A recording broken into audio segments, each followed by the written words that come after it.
सुरेश के एग्ज़ाम्स ख़त्म हो चुके थे और कल से ही उनकी गर्मियों की छुट्टियां भी शुरू होने वाली थी। सुरेश कॉलेज छूटने पर अपने दोस्तों के साथ छुट्टियों में कैंपिंग चलने की बात करता है। उसके दोस्तों के भी गर्मियों के छुट्टियों के कुछ खास प्लान नहीं होते, तो वो दोनों भी कैंपिंग पे चलने के लिए मान जाते हैं। फाइनली उन्होंने डिसाइड कर लिया कि रजत एक अच्छी कैंपिंग स्पॉट और कैंपिंग स्टूल का खर्चा देखेगा, माधव खाने पीने की चीज़ों का खर्चा देखेगा और रही बात ट्रैवलिंग के खर्चे की तो वो सुरेश देखेगा। और कल सभी ठीक 10 बजे ट्रेन स्टेशन पे मिलेंगे। इतना कहकर सभी अपने घर चले गए।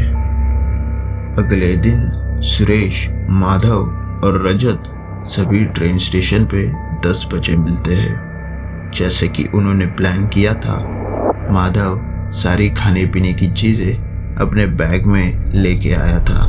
रजत ने टेंट यानी तंबू, रात के लिए कुछ कंबल और बाकी के सभी कैंपिंग टूल्स अपने बैग में ले लिए थे। सुरेश ने ट्रेन की 3 टिकटें निकाल के रखी थी। थोड़ी ही देर में उनकी ट्रेन भी आ जाती है। सुरेश, माधव और रजत बिना टाइम वेस्ट किए फटाफट से उस ट्रेन में चढ़ जाते हैं। ट्रेन भी जल्दी से शुरू हो जाती है।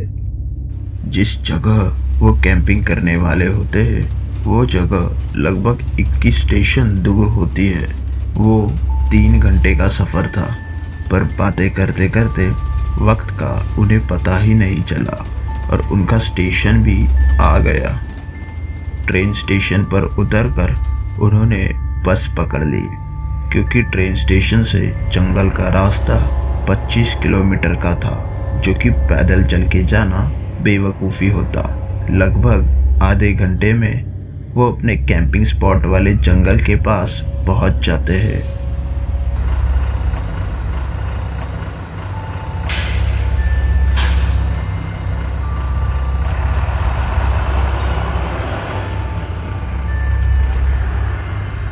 सुरेश रजत को मैप चेक करने बोलता है। रजत मैप देखता है और सुरेश को कहता है, अब सिर्फ 1.5 किलोमीटर का जंगल का पैदल रास्ता है। सुरेश, रजत और माधव बिना वक्त ज़ाया किए चलना शुरू कर देते हैं। उनका रास्ता बहुत चढ़ान वाला होता है। उनकी कैंपिंग स्पॉट पहाड़ी के ऊपर होती है, जहाँ से बहुत ही खूबसूरत नज़ारा दिखता है। रास्ता चढ़ान वाला होने की वजह से आधे घंटे में ही तीनों भी पूरे पसीने से भीग जाते हैं। थकान के मारे वो एक 5 मिनट का ब्रेक लेने की सोचते हैं। इसी दौरान मैप भी देख लेंगे और थोड़ा पानी भी पी लेंगे। ये सोच के वो बगल वाली घास पर बैठ जाते हैं और थोड़ा पानी भी पी लेते हैं। रजत रास्ता देखने के लिए अपने बैग से मैप निकाल ही रहा होता है कि तभी उनके सामने 2 शिकारी आते हैं। उनके चेहरे पे एक बड़ी सी मुस्कान होती है। उनमें से एक शिकारी उनकी तरफ बढ़ता है।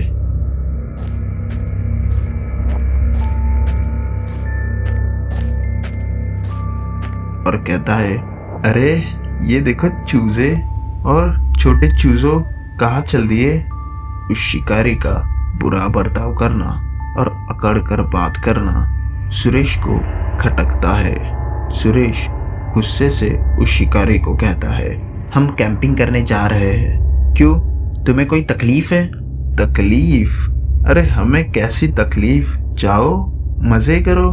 चाहो तो हमारे साथ हिरन के शिकार पे आ सकते हो। बोलो क्या कहते हो? तुम्हें शर्म नहीं आती? हिरन का शिकार करना कानून के नियमों के अनुसार गलत है। देखा, मैंने कहा था ना, तुम बस डरपोक चूजे हो। ये मर्दों का खेल है, तुम जैसे चूजों का नहीं। हाँ। इतना कहकर वो शिकारी वहां से चले जाते हैं। सुरेश और उसके दोस्त भी अपने रास्ते पे चले जाते हैं। सुरेश अपने दोस्तों को कहता है, मैं तो पुलिस को ही कॉल कर रहा हूँ और उन्हें यहाँ बुला रहा हूँ। जिस पे उसके दोस्त कहते हैं, अरे छोड़ ना, पुलिस कुछ नहीं करेगी। यहाँ पे लोग खुले में शिकार करते हैं, पर पुलिस को कुछ फर्क नहीं पड़ता, क्योंकि उन्हें भी ये लोग अच्छी खासी मोटी रकम देते हैं। तो छोड़ दें इन सब बातों को और चिल कर चलते हैं। सुरेश अपने दोस्तों की बातें मानकर पुलिस को कॉल नहीं करता। थोड़ी ही देर में वो तीनों भी अपने कैंपिंग स्पॉट पर पहुंच जाते हैं। बिना वक्त ज़ाया किए वो अपने बैग्स अनपैक करना शुरू करते हैं। इसी बीच उन्हें एक बहुत ही गंदी सी बदबू आती है, मानो किसी की लाश सड़ रही हो।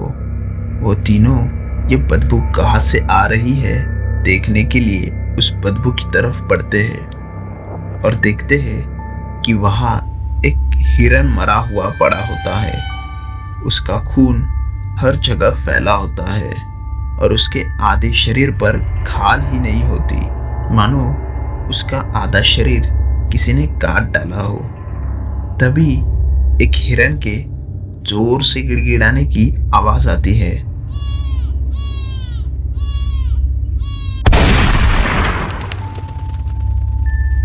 सुरेश गुस्से से भड़कते हुए कहता है, इन कमीने शिकारियों को छोड़ूंगा नहीं मैं आज। इतना कहकर वो उस आवाज की तरफ तेजी से भागता है। उसका ये पागलपन देखकर उसे रोकने के लिए उसके दोस्त भी उसके पीछे भागते हैं, पर सुरेश रुकने का नाम नहीं लेता। जब सुरेश उस आवाज वाली जगह पे पहुंचता है तो वो वही बस चुपचाप खड़े रहता है। पीछे से उसके दोस्त भी आ जाते हैं और अब उन तीनों के मुंह से भी आवाज नहीं निकलती, क्योंकि वहाँ कोई शिकारी नहीं होता। वहाँ बस एक अजीब सा इंसान या जानवर, पता नहीं उस राक्षस को क्या कहना सही होगा। वो दिखने में बहुत बड़ा था। उसके शरीर पर पूरी चमड़ी सफ़ेद थी। उसकी आंखें नहीं थी। उसके मुंह में बहुत बड़े सुईदार दांत थे। उसका मुंह पूरा खून से भरा हुआ था। वो उस हिरन को जिंदा खा रहा था। वो तीनों उस दरिंदों को देखकर इतना डरे हुए होते हैं कि उनके मुंह से कोई आवाज़ नहीं निकलती और ना ही उनका शरीर वहाँ से हिलता है। वो तीनों थोड़ी हिम्मत जुटाकर धीरे धीरे बिना आवाज़ किए वहाँ से निकलने की कोशिश करते हैं, बट अनफॉर्चुनेटली माधव एक छोटी सी सूखी लकड़ी पर पैर रख देता है, जिससे बहुत बड़ी आवाज़ आती है और वो दरिंदा अब उनकी तरफ मुड़कर देखता है। उन तीनों के पास अब बस एक ही रास्ता होता है, अपनी पूरी ताकत लगाकर वहाँ से भागना, और वो वही करते हैं। वो इतने डरे हुए होते हैं कि वो बिना पीछे मुड़ कर देखे और बिना रुके उस पहाड़ी के नीचे तक भागते ही जाते हैं। जैसे ही वो रास्ते पे पहुंच जाते हैं, उन्हें रास्ते पे एक गाड़ी दिखती है, जिस गाड़ी को वो रोकते हैं और वहाँ से सीधे पुलिस स्टेशन जाते हैं। पुलिस स्टेशन पहुँचने पर वो एक पुलिस ऑफिसर को अपने साथ हुए हादसे के बारे में बताते हैं, जिस पर वो सभी पुलिस वाले हंसने लगते हैं। वो ऑफिसर उन तीनों से कहता है, अरे बाप रे, हम तो डर गए तुम्हारे राक्षस की कहानी से। सुबह सुबह कोई मिला नहीं क्या तुम्हें जो हमारा टाइम वेस्ट करने आ गए? चलो निकलो यहाँ से बाहर, वरना सबको अंदर कर दूंगा। ये सुनने के बाद सुरेश, माधव और रजत चुपचाप पुलिस स्टेशन से सीधे अपने घर चले जाते हैं। उन्हें पता था कि उन्होंने जो देखा वो कोई भ्रम नहीं था, वो सच था, पर उनकी इस बात पर किसी ने विश्वास नहीं किया। 2 दिन बाद टीवी पर एक बहुत ही खौफनाक न्यूज़ आई। जिस जगह पर सुरेश और उसके दोस्त कैंपिंग के लिए गए थे, उसी जगह पर 2 शिकारियों की बेरहमी से हत्या कर दी गई थी, और वो और कोई नहीं बल्कि वही 2 शिकारी थे जो उन्हें रास्ते में मिले थे।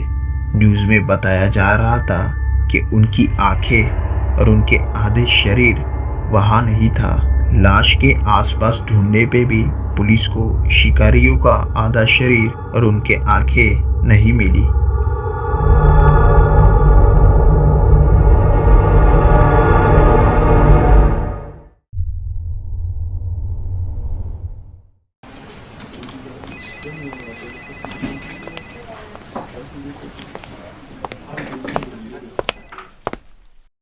जल्दी जल्दी हाथ चलाओ सब। साला सब काम चोर हो गए। आज कोई घर नहीं जाएगा जब तक काम पूरा नहीं होता। उस दिन काम ज़्यादा होने की वजह से विशाल को देर रात तक ऑफिस में रुकना पड़ गया। विशाल एक सिंगल फादर था। बहुत साल पहले विशाल के वाइफ की एक कार एक्सीडेंट में डेथ हो गई और तब से विशाल और उसका बेटा राज, ये दोनों ही एक दूसरे का सहारा है।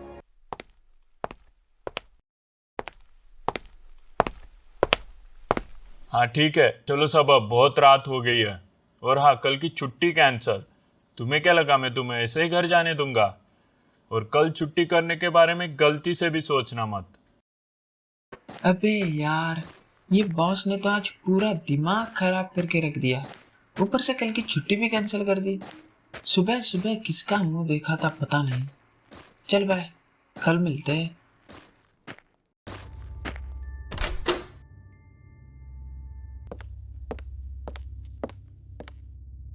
पापा आ गए बेटा।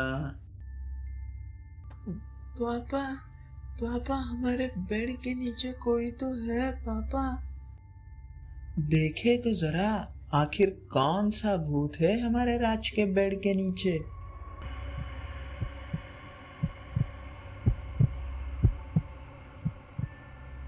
विशाल को वहां नीचे उसका बेटा राज दिखता है। एक और राज। पापा, हमारे बेड के ऊपर कोई तो है।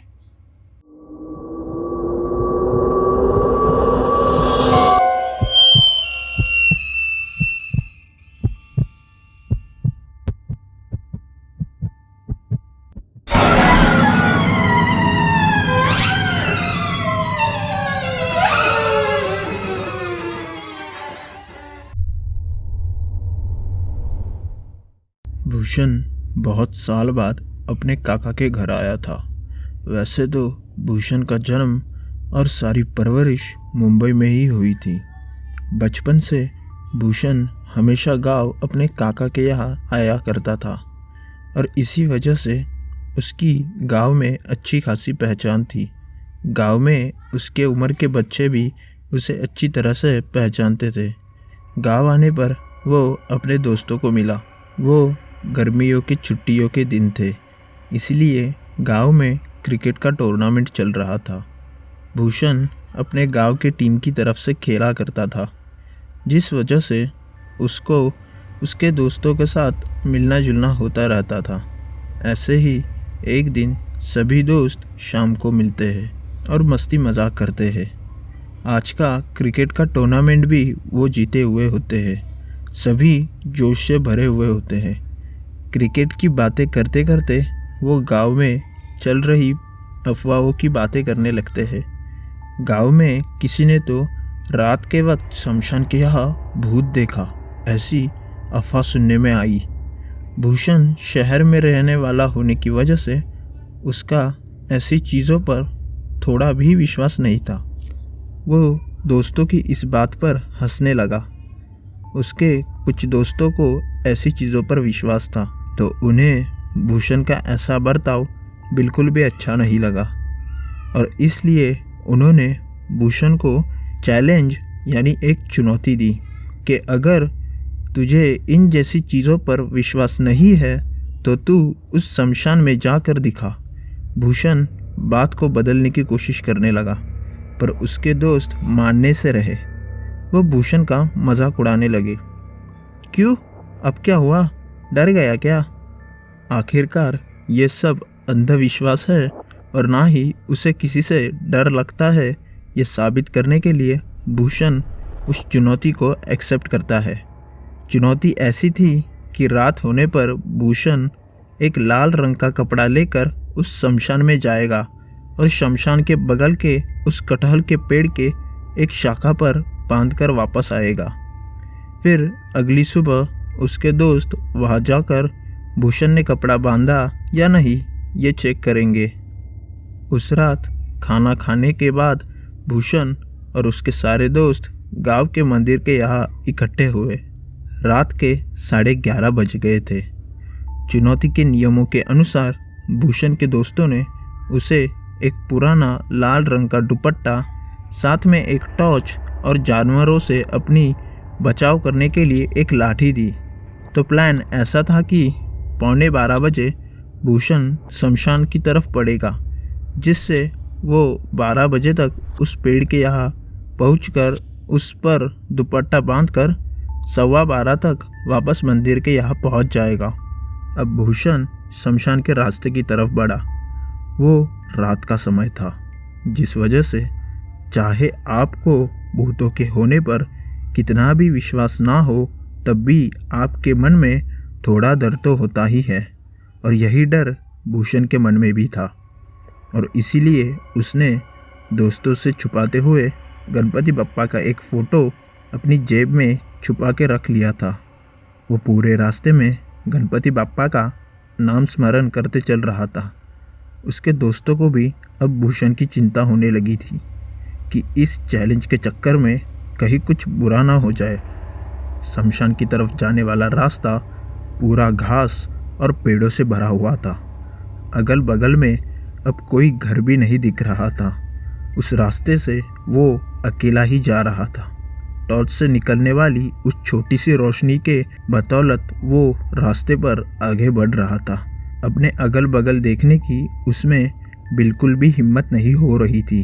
रात के कीड़ों का गुनगुना और दूर से आने वाले कुत्ते के भौंकने के आवाज़ से उसका डर और बढ़ रहा था। डरते डरते वो शमशान तक पहुंच गया। शमशान के अगल बगल बहुत ही ठंड थी। बहुत सारे पेड़ों की वजह से वहाँ पूरा अंधेरा था। शमशान से कुछ ही देरी पर वो कटहल का पेड़ था। जल्दी से जल्दी वो उस कटहल के पेड़ के शाखा को कपड़ा बांधने लग गया।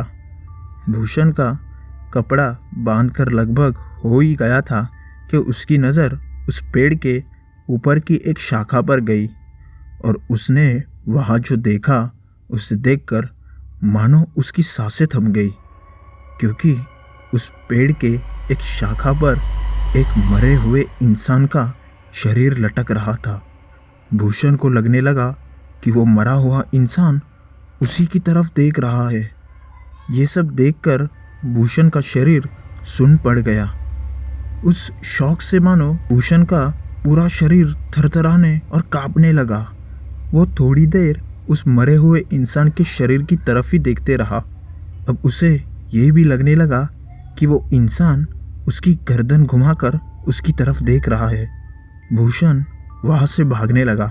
भूषण जोर से चिल्लाने की कोशिश करने लगा, पर मानो उसके गले से आवाज़ ही नहीं निकल रही थी। वो बहुत तेज़ी से भागने की कोशिश भी करने लगा, पर उसकी सांसें फूलने लगी थी। वो वहाँ से भागकर तो निकल गया, पर उसे अब भी लग रहा था कि उसका कोई तो पीछा कर रहा है। भूषण मदद के लिए अपने अगल बगल कोई है क्या ये देखने लग गया, पर हर तरफ अंधेरा था, और उसी अंधेरे में उसे जो रास्ता दिखे वो उस रास्ते से भागता रहा। थोड़ी देर बाद उसे अपनी तरफ एक मोटरसाइकिल आते हुई दिखी, और अब कहीं जाके भूषण को थोड़ा अच्छा महसूस हुआ। उस मोटरसाइकिल पर और कोई नहीं बल्कि उसके दोस्त थे। वो भूषण के पास आए। भूषण के सांस में सांस आई। उसने एक बार पीछे पलट कर देखा, पर पीछे कोई नहीं था। उसके दोस्तों ने उसे मोटरसाइकिल पर दोनों के बीच में बिठाया और तेज़ी से गांव की तरफ चल गए। भूषण ने अपने साथ हुई पूरी घटना उसके दोस्तों को बताई। भूषण के दोस्तों ने उसे थोड़ा दिलासा दिया और उसे सुरक्षित अपने घर पहुंचाया। भूषण ये चैलेंज तो जीत गया था, पर यह चैलेंज उसे बड़ा महंगा पड़ गया।